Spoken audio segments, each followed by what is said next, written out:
وما أرسلناك إلا رحمة للعالمين. Kemudian surutus sholah, syarat-syarat sholat, fadl, pasalnya, wasaro itu sholah dan syarat-syarat sholat, qoblat dukhuli fiha khamsatu asya, yaitu sebelum mendirikannya, sebelum masuk waktu sholatnya, yaitu ada 5 hal, yaitu toharatul a'dha minal hadasi wan najasi, yaitu membersihkan anggota badan dari najis-najis dan hadas itu. Berarti anggota badan semuanya. Misal ya, kita punya anggota badan leher itu, keleletan kotoran orang di leher. Kan wudhu nggak sampai ngusap leher kan? Nah, jadi maksudnya kayak gitu. Jadi dimanapun kalau kamu sadar ada anggota badan yang kena najis, walaupun itu bukan anggota yang kena apa namanya yang harus dibersihkan pakai wudhu, maka itu najisnya disingkirin dulu. Disingkirin itu juga cuma dibuang, tapi ya kalau ada bekasnya dilapilah, apa mandilah, apa-apa gitu. Kemudian wasatrul aurah, termasuk syarat dalam sholat adalah menutup aurat. Jadi kadang ada tuh laki-laki, ya perempuan ya bisa, tapi ini saya pernah lihat laki-laki, karena kalau perempuan sholat kan saya nggak tahu.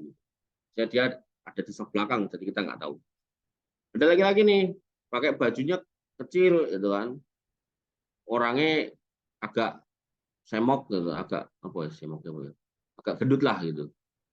Nah, terus bajunya kecil, bagian bawahnya ujung bajunya itu pendek, nggak panjang gitu loh. Nah, jadi dia pas posisi sujud yang sering kelihatan karena saya di belakangnya itu. Pas posisi sujud itu bajunya ketarik ke depan. Akhirnya pantatnya kelihatan. Nah, kayak gitu sholatnya nggak sah ya. Karena di sini bahasanya adalah satrul aurah, nutup aurat. Bilibasin tohirin, dengan baju yang suci. Oh, udah nutup aurat nih, udah pakai gamis bener gitu kan. Tapi di gamisnya ada kotoran anjing gitu. Keleletan kotoran anjing ya. Sholatnya nggak salah. Ya. Berarti harus pulang? Iya. Ulangnya pakai baju yang tadi itu ya nggak boleh, bajunya harus diganti atau bajunya yang kena najis, najisnya disingkirin, terus bekas najisnya itu dicuci, nah, baru dia bisa sholat pakai itu. Kemudian wal wukufu ala makani tohir, dan dia berada di atas tempat yang suci, sholat dia, tapi kemudian sholatnya di atas mobil, tangki, penyedot WC, ya, nggak boleh. Apa yo enek ya, barangkali sopir mobil tangki menyedot WC, nah, dia terjebak macet gitu kan, terus dia pengen sholat nyari tempat nggak ada, keluar yo bahaya, akhirnya dia sholat di atas mobil tangkinya. Kalau emang mobil tangkinya kena cipratan-cipratannya nggak boleh. Atau mungkin misal lagi nih ya, karena ada toilet umum tuh suka ada yang jaga toh, nah, penjaga toilet umum ini karena toiletnya rame gitu kan, wah ditungguin kok nggak sepi-sepi karena rest area gitu, terus dia mikirnya nek tak tinggal nanti yang masuk pada nggak bayar, akhirnya dia sholat di situ gitu kan, sedangkan orang keluar masuk dari WC gitu, ini nggak boleh juga. Maka harus kita pahami tempat-tempat najis itu, makanya di sini dibahasakan termasuk syarat sholat adalah berada di tempat yang suci gitu.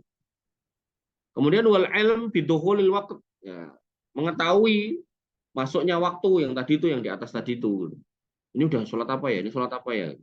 Dan kebalik-balik itu. Mas, kamu kok sholat 3 rakaat ini? Nah, iya, aku sholat maghrib. Nah, ini kan masih asar. Oh iya toh. Berarti apa? Sholatnya sah apa enggak? Sah apa enggak? Habibi? Nah, turu lah Pak. Cuci muka sana. Sah apa enggak, Jar? Woi. Kan ini pertanyaannya, ini kan permasalahan syarat sholat. Nah, salah satu syarat sholat adalah masuknya waktu. Nah, kamu sholat maghrib pas waktu asar gimana? Sah apa enggak? Tinggal dia dan tidak gitu loh. Tidak. Ini belum ngitung duit 1 triliun loh, baru ya dan tidak. Nah, mau jawab iya ya tinggal tak jawab salah, dan jawab tidak ya berarti benar. Gitu loh ya. Jadi apa yang disyaratkan di sini kalau dilanggar berarti sholatnya nggak sah.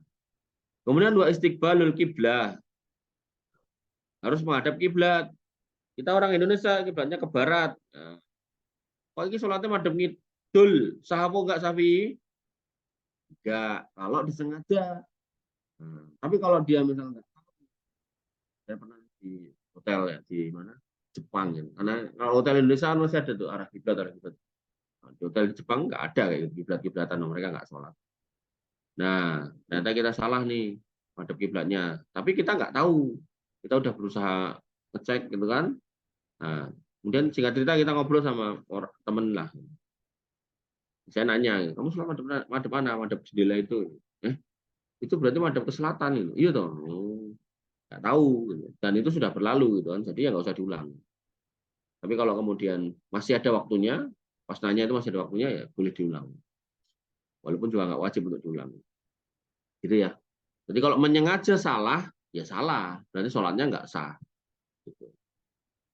Kemudian wa yajuzu tarkul kiblah fil halataini. Gitu. Dan boleh meninggalkan madhab kiblat ya toh, dalam kondisi dua hal, yaitu apa? Fisidatil khauf, pada saat suasana sangat menakutkan. Kayak gimana? Sekarang tuh Palestina sama Israel, dier gitu kan.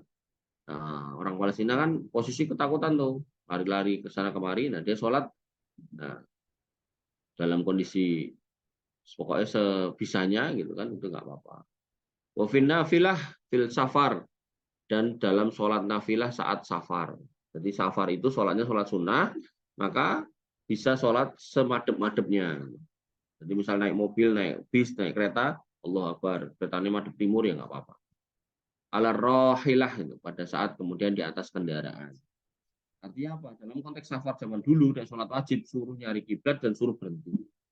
Cuma sekarang apakah bisa kayak gitu? Maka ya sunahnya kalau kemudian kita naik kereta, bagusnya sholat wajib jangan di kereta. Kalau bisa tuh sebelum naik kita selesai sholat wajib dulu, atau sholat wajibnya di jamak takhir ketika selesai kendaraannya sampai tujuan. Kalau memungkinkan. Tapi kalau perjalanannya jauh banget, misal dari Indonesia ke Saudi, butuh waktu 9 jam, ini kan nabraki waktu sholat, berapa sholat kan, mau nggak mau harus sholat di atas gitu kan.